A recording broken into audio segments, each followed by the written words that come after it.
Lembaga Swadaya Masyarakat atau LSM Garis Merah dan Pergerakan Mahasiswa Islam Indonesia atau PMII Cabang Bener Meriah menggelar aksi di depan pintu gerbang DPRK. Dalam aksi itu, para aktivis membawa sejumlah poster bermacam tulisan sebagai aksi protes terhadap pemerintah daerah Bener Meriah karena keterlambatan pembayaran gaji para honorer dan TC pegawai. Sejumlah aktivis yang tergabung dalam LSM Garis Merah dan PMII di Bener Meriah menggelar aksi di depan gedung DPRK.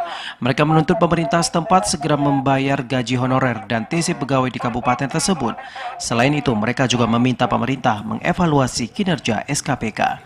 Kabak Ops Polres Bener Meriah AKP Syabirin mengatakan dalam aksi tersebut pihaknya menurunkan 170 personel gabungan sehingga aksi unjuk rasa berjalan dengan damai tanpa adanya keributan. Dalam pengamanan yang pertama Polri, TNI, Dishub, Satpol PP, dan dari Damkar. Jadi alhamdulillah pada saat ini situasi masih aman, terkendali. Para pengunjuk rasa akan kembali menggelar aksinya jika hingga tanggal 28 Oktober 2021 pihaknya tidak menerima jawaban secara tertulis terkait tuntutan tersebut.